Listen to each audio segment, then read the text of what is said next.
Tasneem to join in. Oh, she's here. Tasneem, if you can hear me, will it be okay if you put on your camera?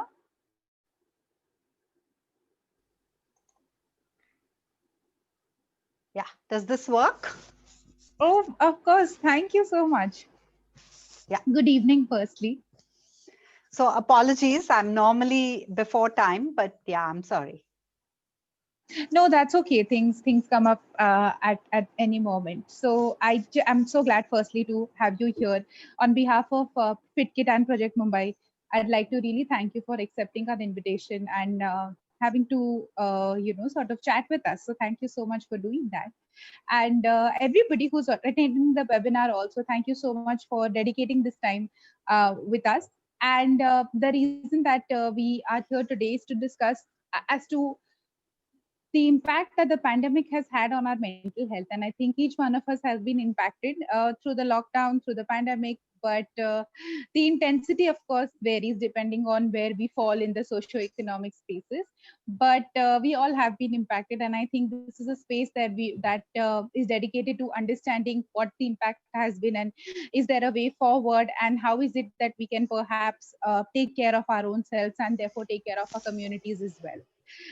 Before we jump into that, also, I would just like to quickly introduce our speaker.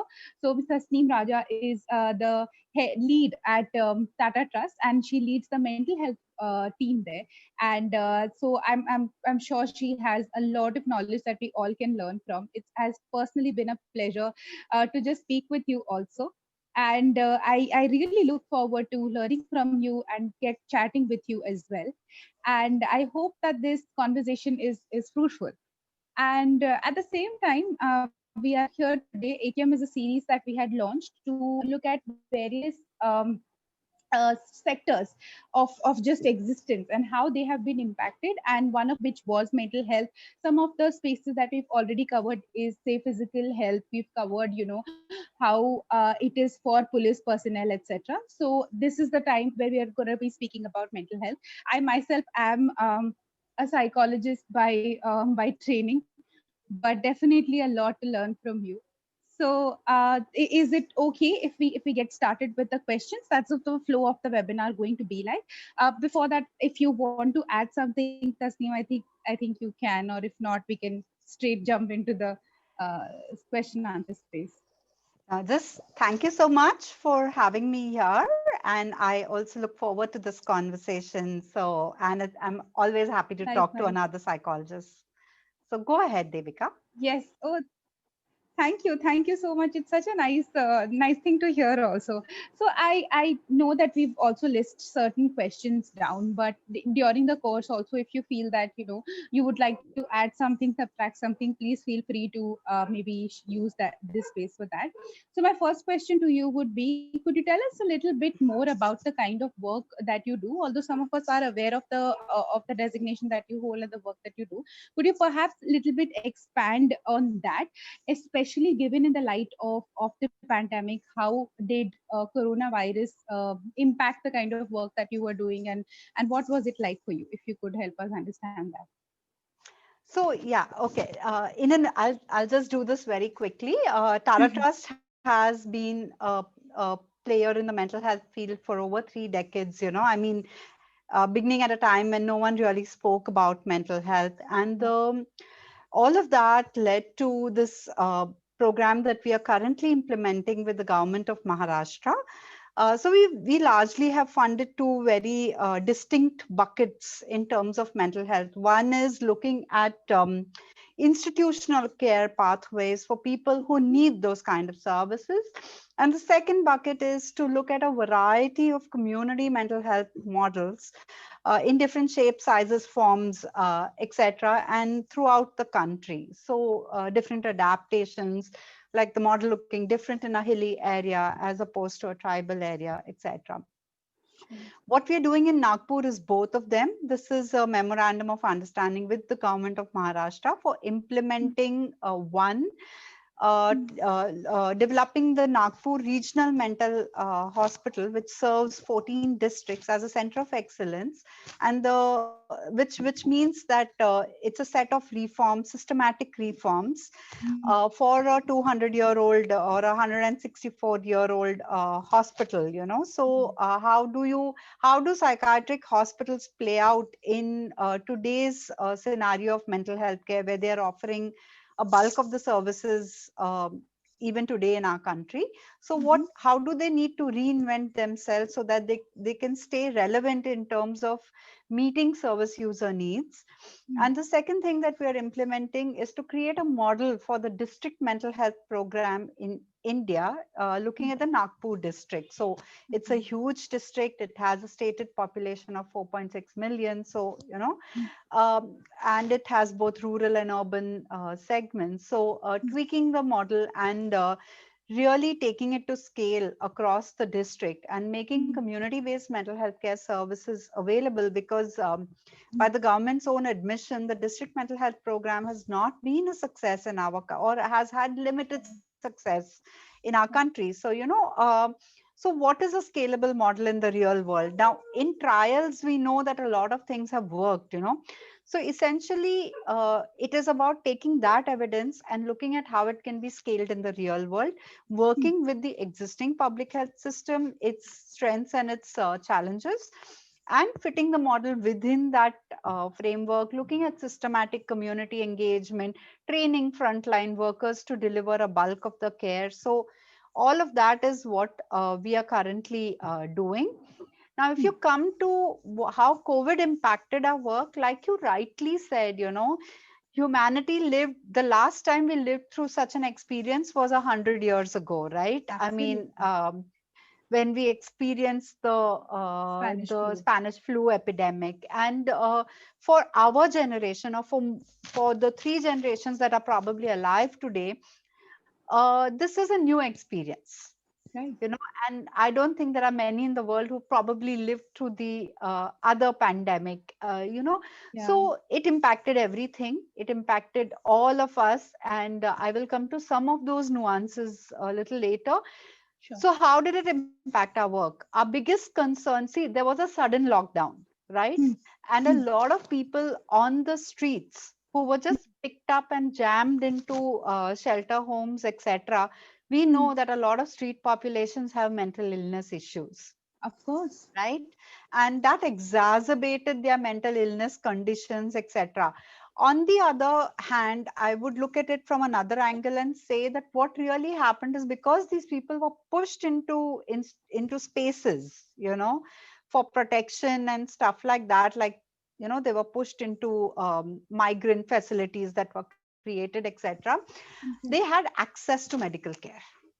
Because it was a mandate of the government to visit all such homes. So every DMHP was mandated to visit all the structures that were created. So there was a psychiatrist. We, of course, often came up with the challenge that, look, this person can't be managed here. This person needs hospitalization, But that pathway, that care pathway was very difficult in the early phases of the lockdown. You remember there was a jam-packed lockdown till for quite a few months, and hospitals were very scared of taking in people, because a mental hospital would have 600, 700 patients, who are also all very immune compromised and very weak and stuff like that. So they were rightfully worried that if an infection came from outside, it would be devastating inside the hospital campus. So there were all these kind of realities and challenges that we had to grapple with in providing the best possible care in those circumstances. The second thing that happened was the continuity of medical care for our community-based service users. Suddenly, OPD protocols changed, and people couldn't travel to the OPDs.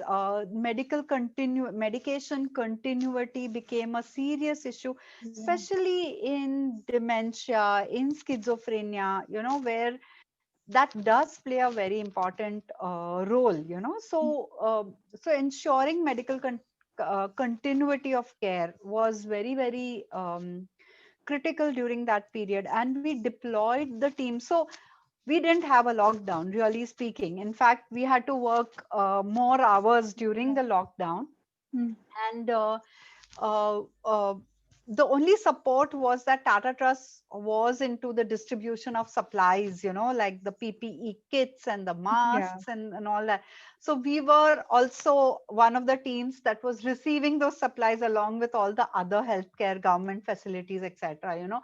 So Yeah. we just equipped our people and told karo, there is no Bilkul. other, and the teams were quite willing to work. So we went home to home. We ensured that medicines reached people. We made those Yeah. phone calls saying that aaj OPD ho rahi hai. We Ji. discussed with the families what is the way to get the patient here. Yeah. Especially if there was a change in the illness profile where the psychiatrist had to see the patient or to Yeah. modify the medication. We put in efforts to get the people to the OPD. Then our Yeah. OPD teams kind of worked with the healthcare facilities to manage the OPD. So we stood at Absolutely. various points staggering the load so that social distancing was maintained.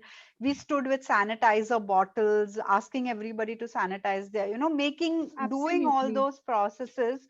We Yeah. just deployed manpower. We said, okay, if Sure. this needs to be done, let's just do it, so that we Right. can ensure. The third thing that really happened is, and I think this happened across the board, but our primary concern was the community that we are serving. We had a lot of emergence or new incidents of mental illness, especially of Of course. low mood and depression. Hmm. Hmm. So there were issues of domestic violence. There Hmm. was issues of marital discord, which kind of got exacerbated during this time. Hmm. So there were we had to step in into a whole lot of such situations. And Hmm. so what helped was the existing or the pre-COVID network of services that was there, right? We were in the blocks that were already activated and where the ashas were trained. The Yeah. Asha knew where to go to. She knew who to call. She knew what Of services course. to kind Hmm. of get. So that Hmm. was quite helpful. Though I think even the Ashas were very inundated with the COVID surveys, and it was quite a mess actually. So I'm yeah, I sure. mean, that's how Yeah. it panned out on the ground. Yeah, yeah. Thank you so much for actually walking us through that. And I could almost feel how the state of panic that might have occurred at that point in time as well. And this part, especially where you talked about ASHA workers, I think they are such important part of our healthcare system also, and often go very under recognized and sometimes unrecognized as well. And because the senior work really focuses on community mental health and how if you could just maybe walk us through how do you think the life of a mental health worker there when it comes to a community setting, because boundaries are so blurred there, and the context is so very different. What perhaps did did a typical day look like? Also, you did mention that there were increased instances of people experiencing mental illnesses which indicated low mood disorders, so on and so forth. I wonder, how did these mental health professionals also respond to that? What were some things that changed? Were there certain concerns that the mental health professionals themselves were going through, given how burning out this space can also be sometimes?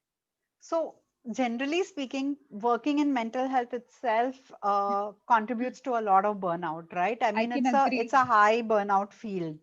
And Absolutely. so we all know, I mean, all of us who have done clinical work know that it takes a Yeah. toll on you, right? And Massive. then add to it COVID, add to Hmm. it the personal struggles that the mental health professional themselves were dealing with. Because I had people on my team Hmm. whose parents were admitted to COVID wards and things like that, and the difficulty that people were facing living in small houses, trying to socially distance, Hmm. coming to office or not. There is someone positive in my house. What do I do? But mere cases ko kaun dekhega? All those kind Hmm. of challenges that we were going through on a day to day basis. So it's almost been a daily struggle for the first few months, and everyone was learning a new way of kind of living with various kind of challenges, working from home, being part of meetings, making calls, having the cooker blow off in the background. So all those kind of things Yeah. were happening, or having children talking in the background, especially for women workers. And the one thing that I constantly told my team, is that you are a mother. It's all right if a child is, talking in the background, it's fine. Even if it's a Absolutely. corporate meeting, it is perfectly fine. It's not an issue, and I think we need to realign our realities to what people are facing on ground. But Mhm. the life of a mental health worker, see, the way we structure our work is we have about 14 to 15 dimensions on which care is provided.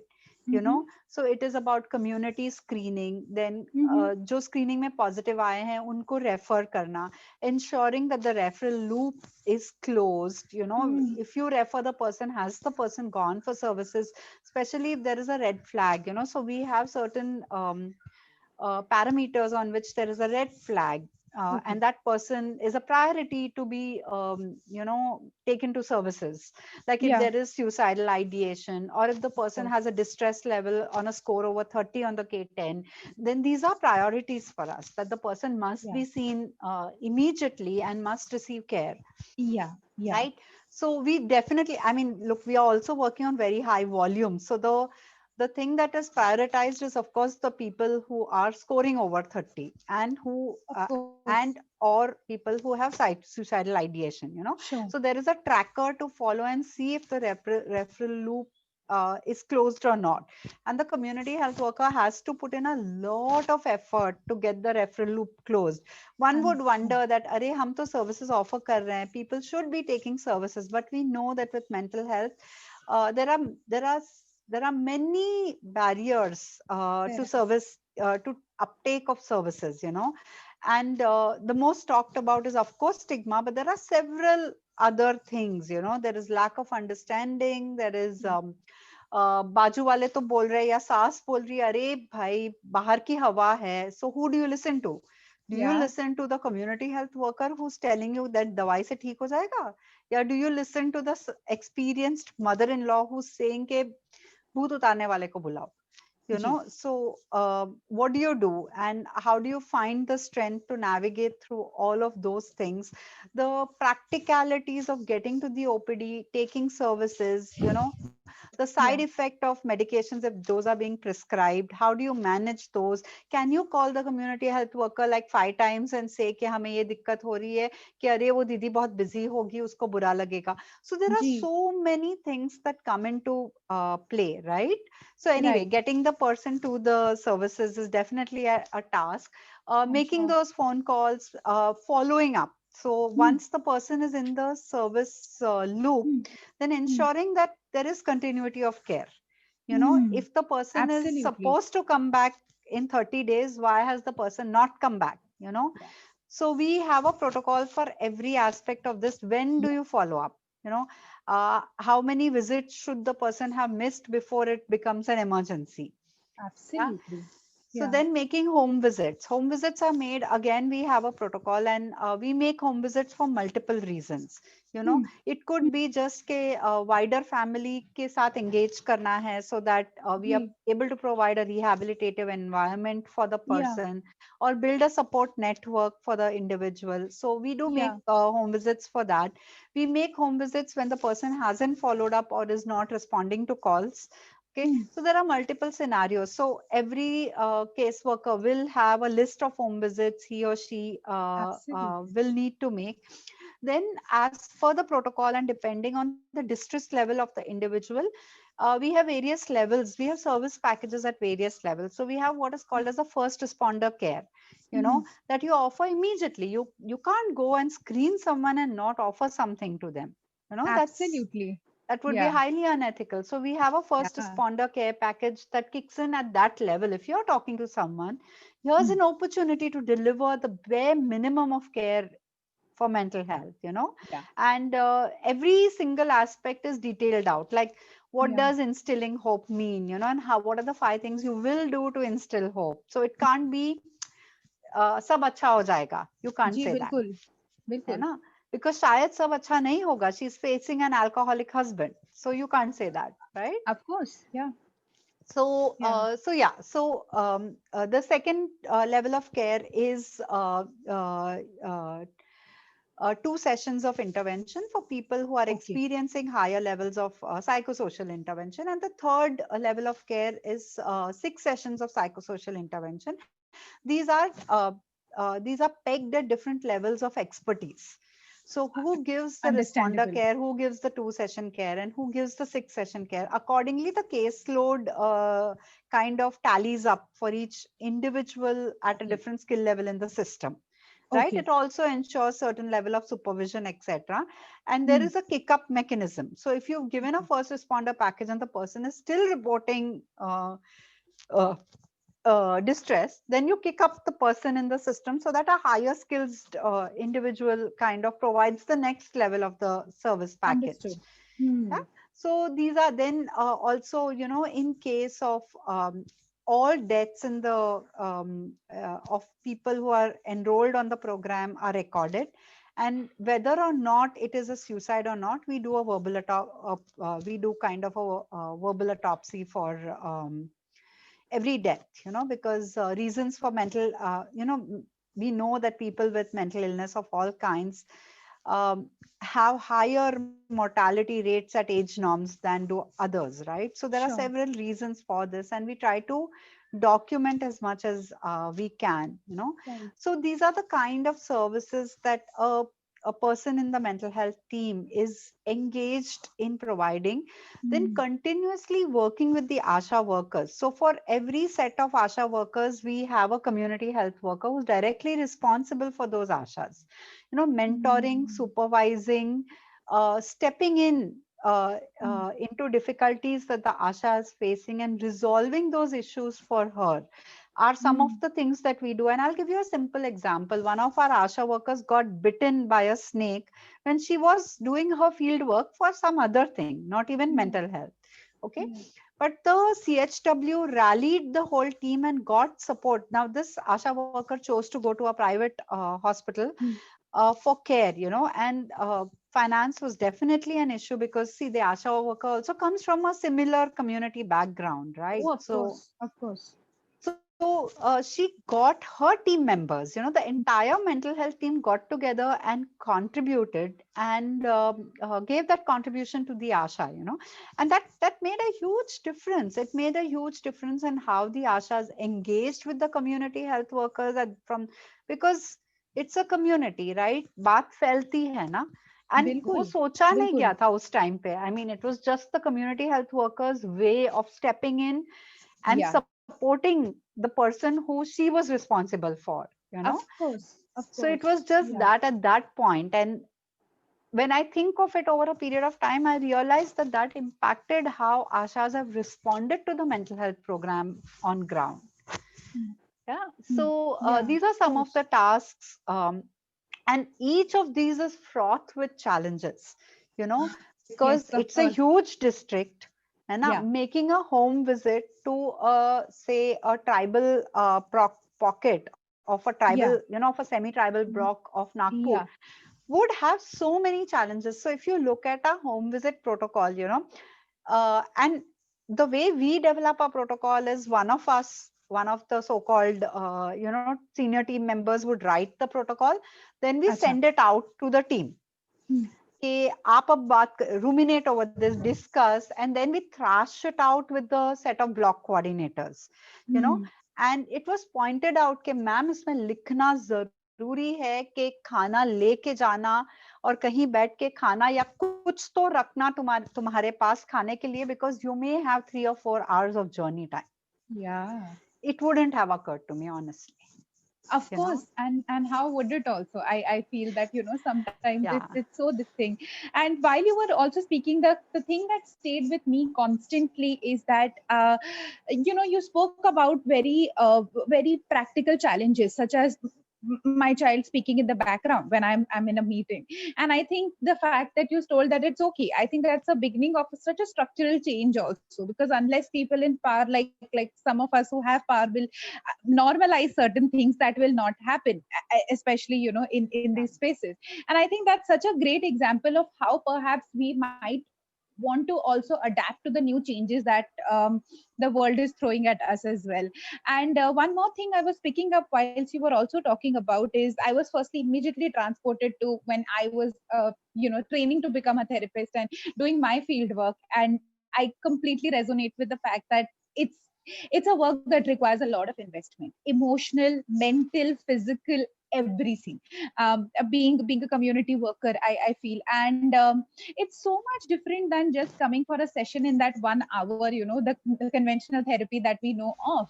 When we do community mental health work, you have to become one with them, nothing about them without them. I think that's something that stays with me also. uh, because sometimes, Tasneem, the investment is so much. I wonder that what is it that the workers or even you yourself do to sometimes detach yourself from that work to recuperate, because all of us need that downtime, all of us need that space where we can't take anything more, and we need to just realign our own selves. In these months, I'm sure there must have been multiple junctures that you might have felt burnt out, or your employees might have felt burnt out. I wonder what are some things that have helped you, and if you could also share that with us, perhaps we could also employ some of them, if that's okay. So talk about burnout. I'm also at the last stage of my PhD, so it's burnout multiplied many times over. That's a tricky uh, space. Yeah. yeah, it is. I'm just finishing up the writing, so doing the Oh, data okay. analysis, and it's a very challenging space right now. I'm But sure. let's talk about the burnout that we face as mental health professionals. So Hmm. the one thing that stayed with me, Devika, is when I was training and the Mhm. people who were around me, or when I was a junior psychologist. I started my career with addiction, and I was part of a very, very good and supportive set of seniors, who were Mhm. there to teach me, including I Mhm. worked in a therapeutic community model. So Mhm. I learned a whole lot from otherwise what would be called as a barefoot counselor or the wounded healer. Yeah. And a lot of my ethos and a lot of my learning came from there. And one of the things that I was taught early on is Mhm. this word detachment is not a table in between you and the client. Essentially means attachment at will. you know That's what such it a nice means. thing. Yeah. Yeah, and it has stayed with me. I don't even know if the person who told me this remembers that they used to say this so often, but it has stayed with me over the years, and I use it when I in turn had the responsibility of training teams, and I have Yeah. used this across the board. I have worked in disability, in maternal and child health, and in with vulnerable groups like sex workers, etc. Now all of Sure. community engagement is very, very intense, Hmm. and it you go up and down with how your cases go through. So if there is a relapse, then you experience the emotion associated with it. You feel for your 100%. patient. If there Hmm. is a death, you go down, you get affected by it. Yeah, you in a way it breaks your heart, right? So it breaks your heart to see, like, I've had to deal with all kinds of situations. I'll give you an example. One of my very senior colleagues, who Hmm. is from the headquarters team and who works with me on the mental health program, Hmm. was in Nagpur a few months ago, and she was Mhm. making a home visit to someone who was discharged from the mental hospital. Mhm. And she came back, sat in front of me, and howled and howled. It took me a while to get her to tell me, why are you crying? Obviously, I knew she had gone for a home visit. So we have a protocol for that also. If someone's making a home visit, you have to inform your seniors. You have to inform the supervision hierarchy. So there is a mechanism for that. But so I knew she had gone for a particular home visit, But it took me, it took her a while to settle down. And Sure. what she reported was this particular person who did not have any symptoms was kept in a there was a special room built for the person on the terrace, which did not even have ventilation. It was a set of walls and a door and a kind of a semi defecation place created within the room. Now you and I are familiar with such circumstances in the community, but when you Possible. see it, every single time you see it, it breaks your heart. Every Of single course. time you see somebody locked up in a community, it breaks your heart, and it Sure. takes a toll on you emotionally, Yeah. right? So you Yeah. need to have a space where you can come and talk about it, where you can Mm, debrief, where mm, you can take time out, all of those known mechanisms. But coming back to this detachment thing, mm. you can't you can't have emotional distance when you are intervening. Exactly. You will not be effective, Yeah. you know so you have to be emotionally available 100% when you are in the intervention. It Yeah. is after the intervention that you have to detach. The Yeah. moment you carry the person beyond the session is when you have a problem. Yeah. And all of us have gone through, right? Those sleepless nights thinking about people, worrying whether Constantly. that person will make a suicide attempt or not. है ना? Eh, Everybody in this profession has experienced these things, Yes. right? Yes. And that's the responsibility we carry. So Yeah. we know that there are standard things you need to do when as part of being a mental health professional. Yeah. A lot of that is easier said than done, right? So true. But taking time out for yourself, you know, and Yeah. just ventilating in a safe space, Yeah. having a senior or a supervisor. So, supportive supervision is a very, very important thing in a mental health program. Yeah. Somebody who can step in and help you out, somebody who Absolutely. can step in and listen to you, Yeah. somebody who can step in and tell you that, okay, draw a boundary. Like I know that when I worked in Bhuj after the earthquake, I know what my supervisor had to do many times with me, to help me deal, because we were dealing with a lot of devastation at that time, I can't and even imagine. it takes Mm, a lot of toll on you, right? mm. There were only 28 trained trauma therapists at that time, and we had to work. We had no choice, and we were going on rotation, so we had to do multiple weeks in Bhuj and Bachao, and UNICEF had paid for our training, so we had to respond by giving the service when it was needed. But it was very difficult, and there was a time when one of my professors stepped in and slapped me because she needed me to stop crying. I mean, I was running the EMDR session with the client with tears streaming down my face without even realizing that that is what was happening, because you are listening to that person's story, and you are affected as a human being, Of right? course you are. But without the supportive supervision, it's very difficult to work in this space. You need that Absolutely. backup. Absolutely. Absolutely. And I resonate so much with this fact of supportive supervision also. And I feel that especially in India, where mental health is just beginning to get recognized, um, at least a little bit in urban spaces. I would refrain in commenting from rural spaces because I personally don't have much experience working in those spaces. But at least in urban spaces, I feel there is a dialogue around it. But I still feel there is so much, such a long way to go as well. And supervision is also such a structural shift as well. It almost seems like a privilege to have a good supervisor. Oh, It absolutely. seems, yeah, it seems like, oh, I finally found gold. It's almost like that. And having said that, sometimes when supervision is not available, the community, for instance, the Asha example that you gave, they got together and helped somebody out.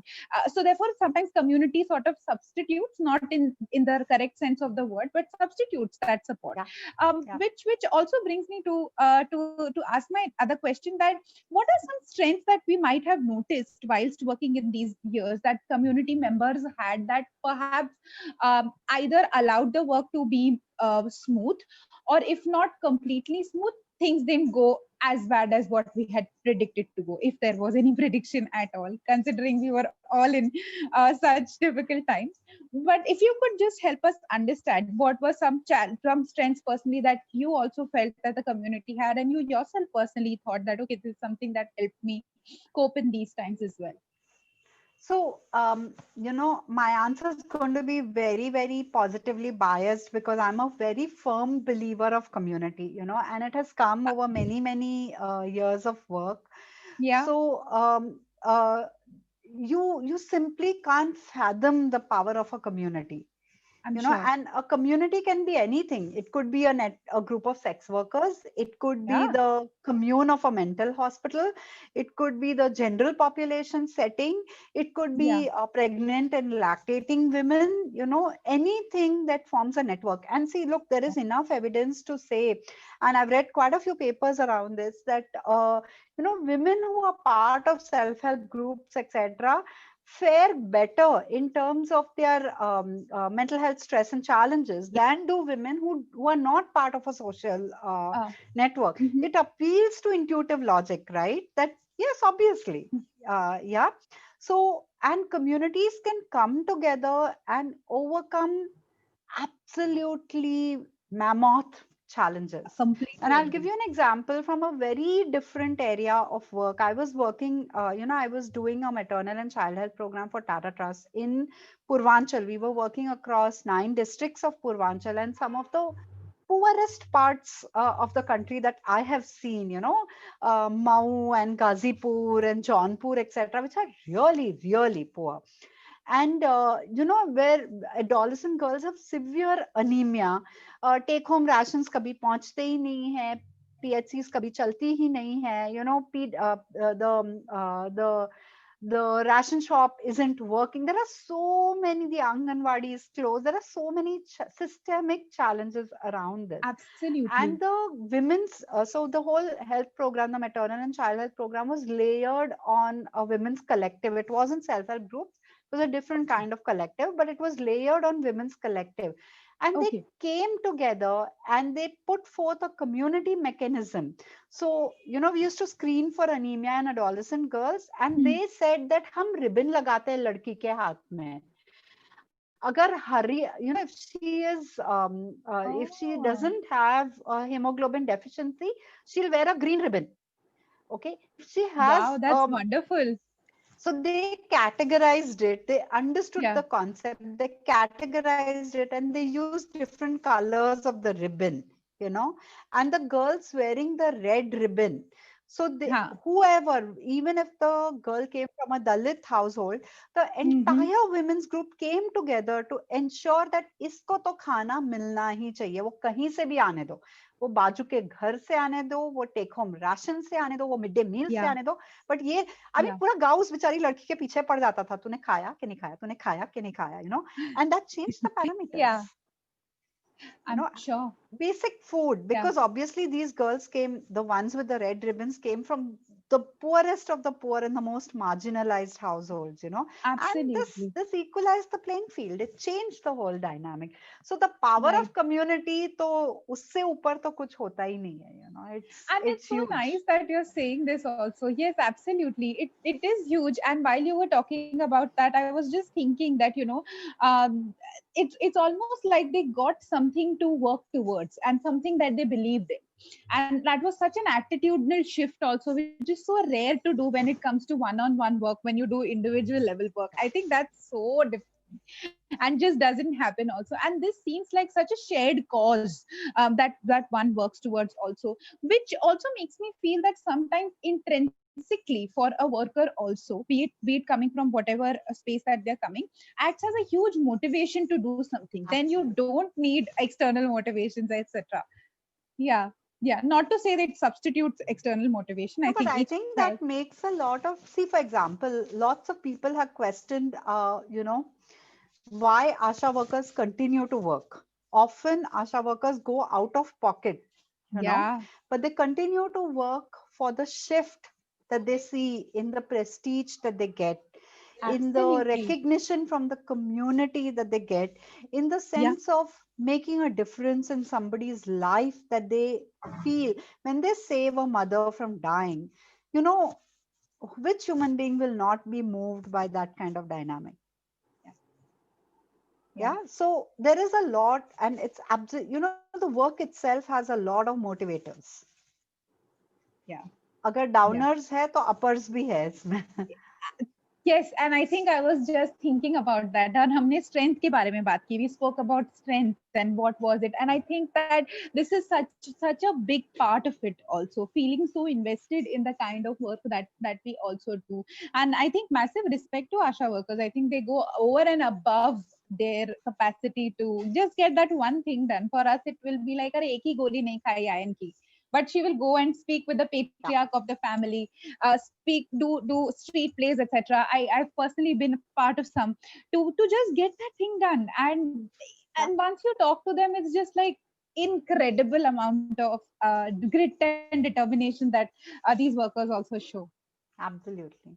Absolutely, Absolutely. absolutely. Yeah, I also feel like if we could, right now we were speaking up until now talking about more of community, but I was also wondering that, you know, suddenly, because thanks to social media and thanks to people in power talking a little bit about mental health as well, there has suddenly been a rise in just, you are hearing this word too often.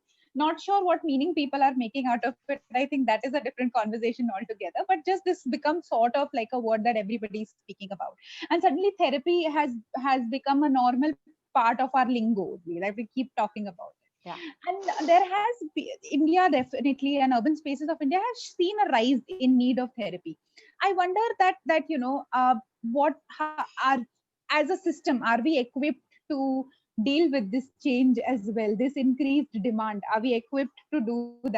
And if yes, uh, great, what can we expect next? And if no, how is it that we mitigate that challenge? Not that I'm looking for an answer, but just your thoughts and opinion on this.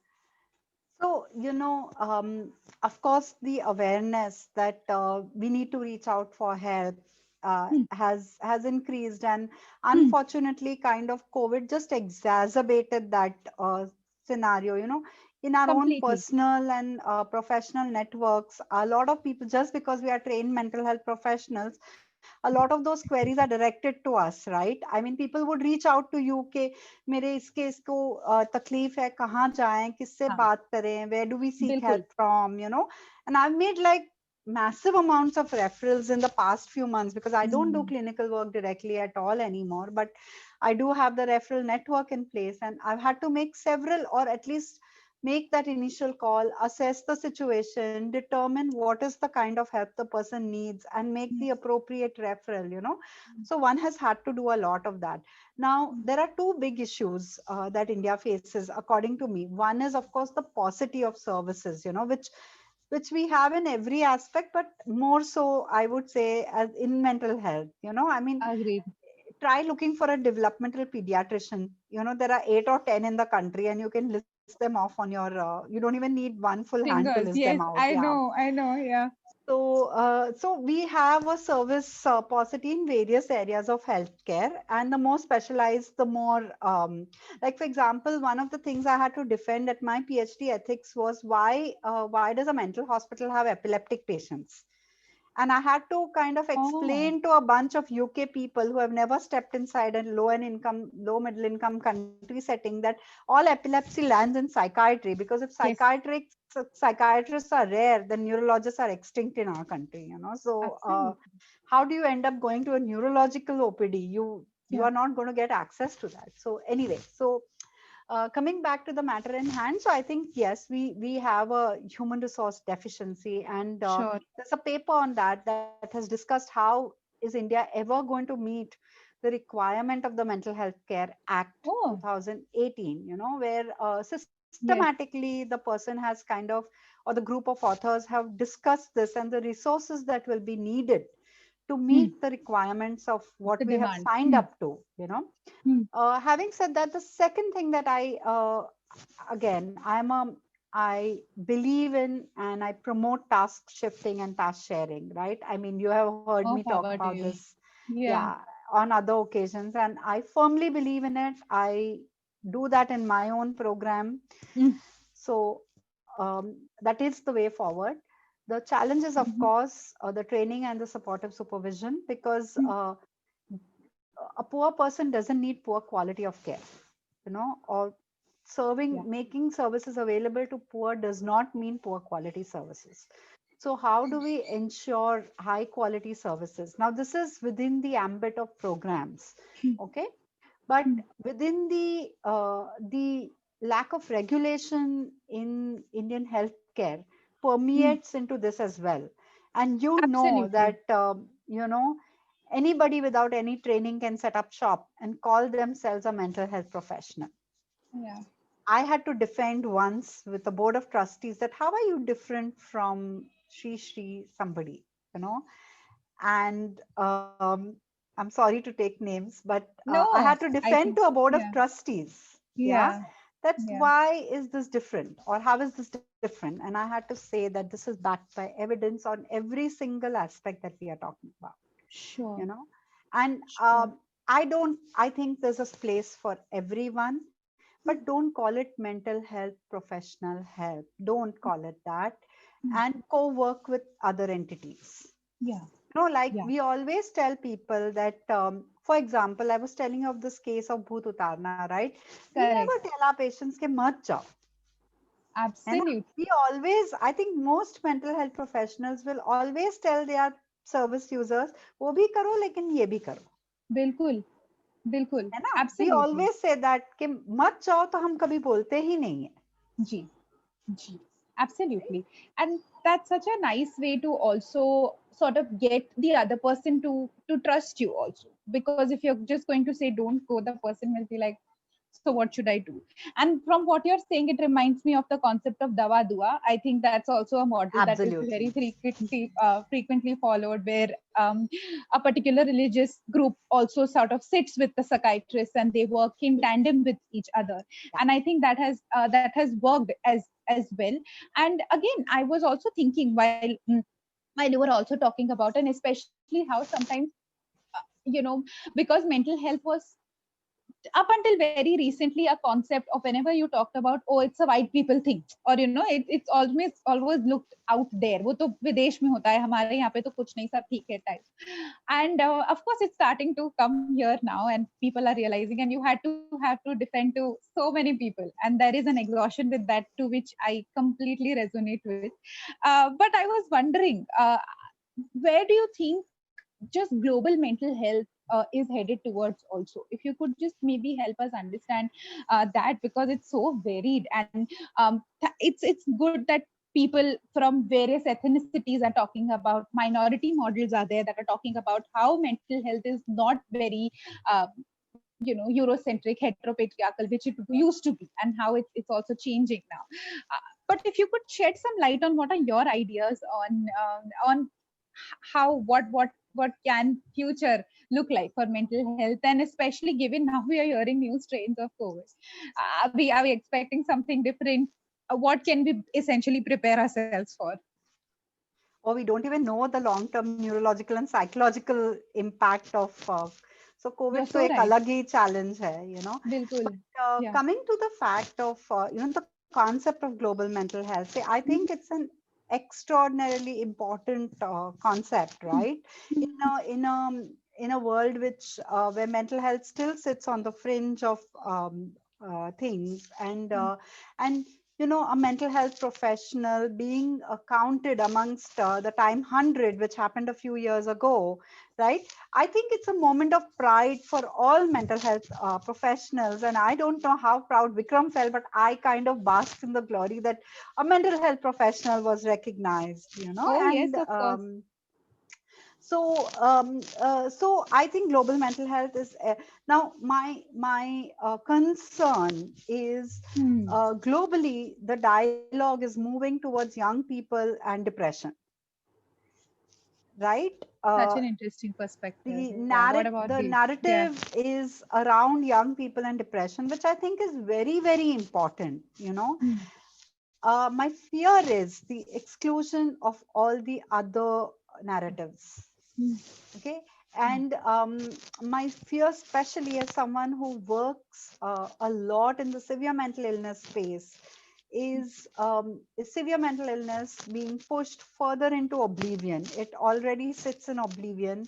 It's not huge numbers. Depression is, of course, very, very large numbers, and it affects a lot more people. um, but to so I think we need to keep talking around this, and keep that narrative ongoing, uh, Hmm. because it is going to affect everything, including how funding moves in mental health and everything else. And Hmm. while that is very, very important, and protecting our young people is focused on protecting the incoming generation, I Hmm. understand that. uh, I just want to keep that dialogue a lot more inclusive and bring Okay. in all the other aspects of mental illness, which otherwise might be pushed further into the fringes. Like Right. uh, a lot of almost the whole world, except for a few countries, care is concentrated in the institutional space. Yeah. And since Yeah. I am studying that, I had to read up a lot, and there are enough articles even from journals like the Lancet that talk about this, that the Hmm. preponderance of care is in the institutional space. But Hmm. how much research is directed there?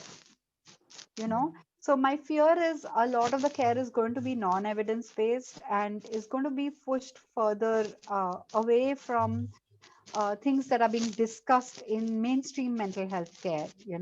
And I would really hope to build those linkages and build those connected care pathways that ensure that we are inclusive.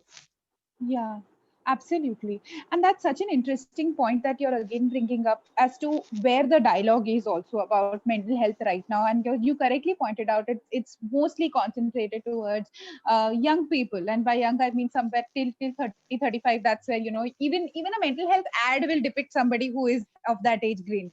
And even the therapist somewhere is oddly around that age only. And that's the discussion, and that's where it's happening. And I think it's a good point of reflection for everybody who will be viewing this to understand what message is also this sending out. And does it also perhaps delegitimize struggles of other pockets of the society? Does it sort of push them further in the margins? I think that's something that I will also take away with me and think about that. So thanks so much for mentioning that.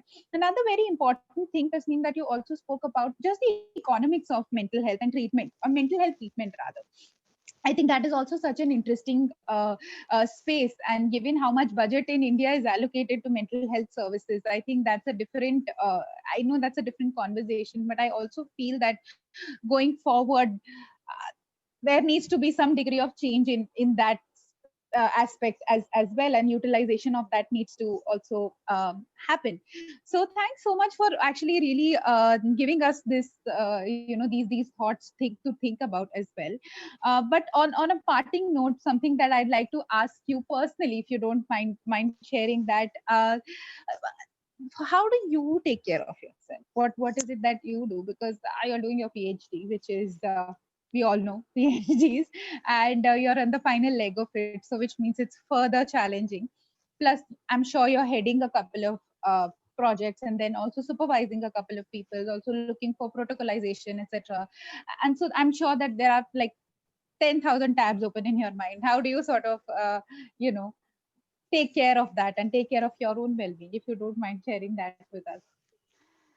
Very difficult. Yeah. So, in the sense that, I, again, something that I used to always tell my clients as a therapist, and something that I always followed is, if you're not first on your list, you will never be first on anyone else's list.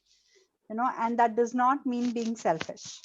But if you don't take care of yourself, you simply can't take care. You're not capable of taking care of another human being then, Hmm. because it starts with you first.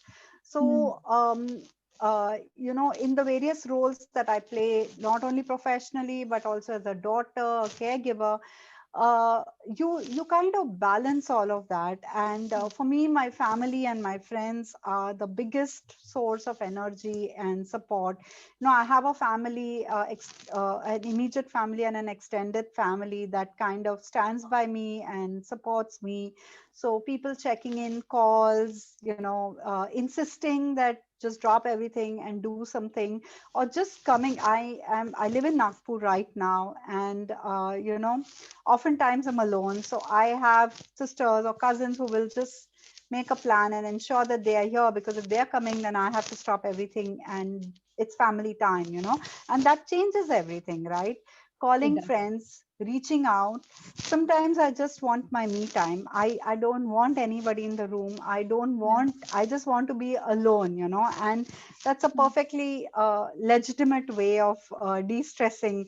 I Of also course. use cooking as a stress buster. And if I'm stressed, then bread making is definitely on the cards, knock the bread out. Oh, wow. Okay. So I do quite a few things, to just take some me time and kind of ensure that I take care of myself. Yeah. So, Yeah. and yeah, I mean, I like spending time with my young nieces and talking to them either personally or over the phone, just making sure that one is connected to the social network. Yeah. That makes a lot of difference. I love reading, but I don't have the time right now. I'll get back to it. Yeah, I'm sure you will, and I really hope that you do as well. But from whatever I heard from you, it does seem like we have to take care of ourselves in order to be efficient caregivers. I think Absolutely. that's something that I'm taking away with me today as well. And yeah, I also wanted to say that thank you so much on behalf of Project Mumbai and FitKit to just spend this time with us and dedicating this much time, and for such an enriching conversation also. I think there were so many parts on the conversation that resonated with me so much, and it really it was very clear to see how much you feel for your work also, and that's such a nice feeling to have. And also just the fact that we got talking, I think that's it's a beginning, and let's hope for future associations as well in whatever capacity possible. Absolutely, Devika. You've been, it was a brilliant conversation. It was so spontaneous, and it's always nice to talk to a fellow mental health professional. And Likewise. you were a stellar moderator. So wonderful. It was really nice talking to I'm you. shy now, but Ah, thank you so much. Thank you so much. Thank you, everybody who has been present here. I hope we were able to hold your interest, and some parts of our conversation stay. But yes, on that note, take care of yourself. Tasneem, we'll meet each other when we have to. yeah. Thanks a Take lot. care of all of us, and more courage to all of us. Yes, And hats off to Project Mumbai for the work it is doing and your role in it, Devika. Thank you so much. thank you so much, Tasneem. Thanks a lot. Bye. Bye. Bye.